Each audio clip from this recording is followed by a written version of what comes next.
जय हिंद साथियों। जय हिंद साथियों। पुनः ऑनलाइन क्लास में हम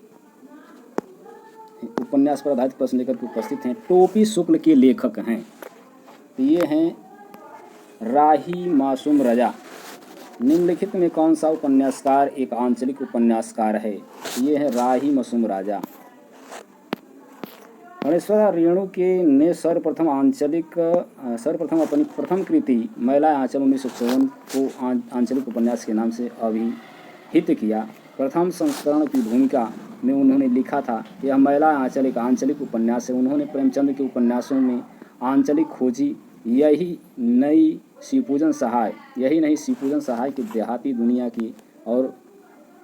दुनिया और बिंदालाल वर्मा की झांसी की रानी और मृग नयनी को भी आंचलिक उपन्यास की श्रेणी में लिया गया। प्रस्तुत विकल्पों में राही मासूम रजा आंचलिक उपन्यासकार हैं जिनका आधा गांव आंचलिक उपन्यास।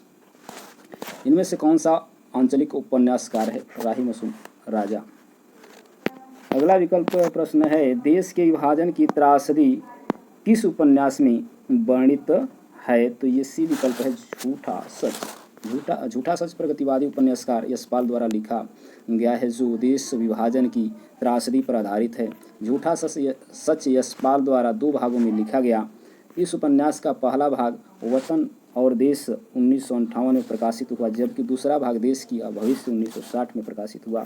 इस उपन्यास के मुख्य पात्र हैं तारापुरी, कनक। यशपाल के अन्य प्रमुख उपन्यास है पार्टी, कामरेड, दादा कामरेड, देशद्रोही, मनुष्य के रूप, अमित, दिव्या, तेरी मेरी, उसकी बात आदि।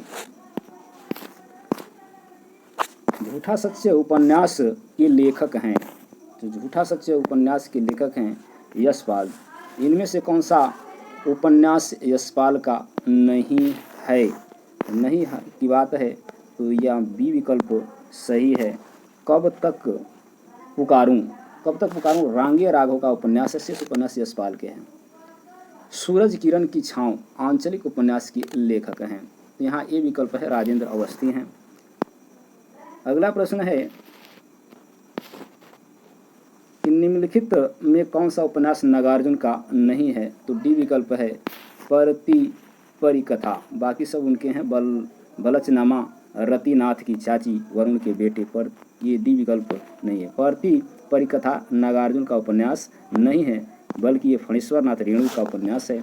शेष उपन्यास नागार्जुन के। नागार्जुन का पहला उपन्यास रतिनाथ की चाची 1948 में प्रकाशित हुआ।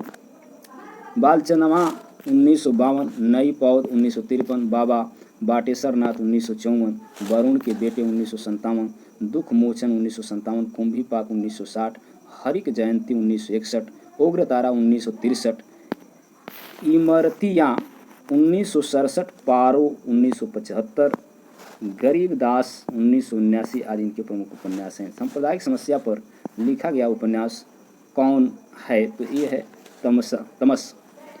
तमस भीम साहनी का सांप्रदायिक समस्या पर लिखा गया उपन्यास है, जिसमें भारत के विभाजन के पूर्व हिंदू मुस्लिम दंगों का जायजा लिया गया है। यह 2 भागों में है। पहले भाग में शहरी दंगों की डॉक्यूमेंट्री, तो दूसरे भाग में एक परिवार के माध्यम से गांव के दबंगों का चित्रण किया गया है। इसके अलावा अन्य उपन्यास हैं बसंती, कुंतु, भाग्य रेखा, कनिया झरोखी, मैया दास की माड़ी।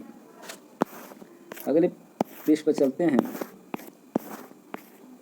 निम्नलिखित रचनाओं में कौन सी ऐसी पुस्तक है जो भारत पाकिस्तान विभाजन को लेकर नहीं लिखी गई है? तो ये है डी विकल्प, राग दरबारी। यानी 3 लिखे गए हैं, तमस, आधा गांव, कितने पाकिस्तान। ये भारत पाकिस्तान विभाजन पर आधारित हैं, जबकि राग दरबारी नहीं है। पाकिस्तान के विभाजन को लेकर राग दरबारी पुस्तक नहीं लिखी गई है। यह पुस्तक व्यंग्य उपन्यासकार श्रीलाल शुक्ल की रचना है। भीम साहनी द्वारा रचित तमस है। राही मासूम द्वारा रचित आधा गांव है। कमलेश्वर द्वारा रचित कितने पाकिस्तान। उपन्यास भारत पाकिस्तान विभाजन को लेकर के लिखी गई औपन्यासिक रचनाएं हैं।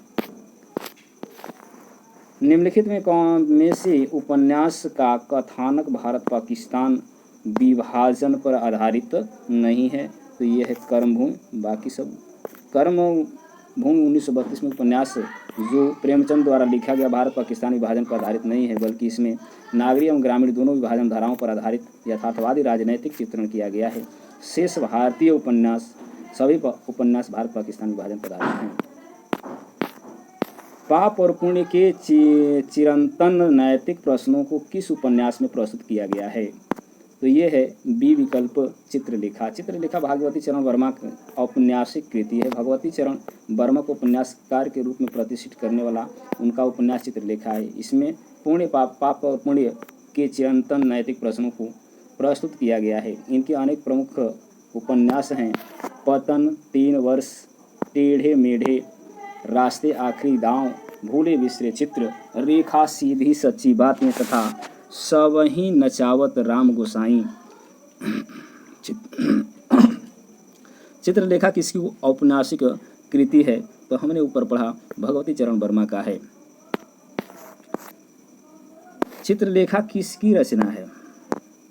तो ये है भगवती चरण वर्मा का, ये विकल्प सही है।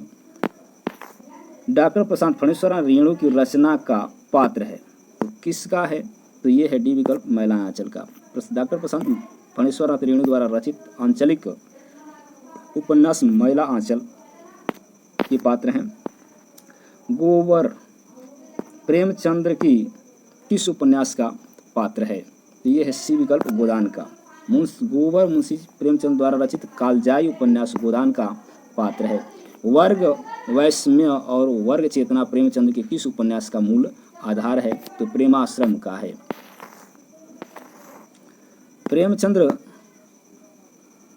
प्रेमाश्रम उपन्यास में प्रेम के माध्यम से हृदय परिवर्तन द्वारा समाज की आर्थिक विषमताओं को हटाकर राम राज्य स्थापित करना चाहते हैं। यह उपन्यास वर्ग वैषम्य और वर्ग चेतना पर आधारित है। प्रेमाश्रम के किसान जमींदारों की बेगारी, ध्वंस तथा अत्याचार के विरुद्ध तन खड़े हैं। अन्य महत्वपूर्ण तथ्य प्रेमचंद्र के प्रेमाश्रम उपन्यास पर गांधीवाद का प्रभाव। वस्तुतः यह हिंदी का पहला राजनीतिक उपन्यास है। प्रेमाश्रम प्रेमचंद्र की गोशय आफियत का हिंदी अनुवाद है।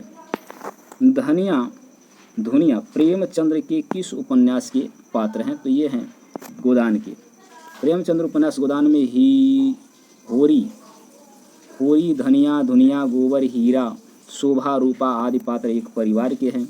भोला, दुलारी, झिंगू, साहू, दाता दिन, मंगरू, राहू, पंचेश्वरी, माता दिन वगैरह भी आसपास के लोग हैं। शहर की राय साहब, मेहता, खन्ना, तनखा, मिर्जा, मालती आदि पात्र भी हैं।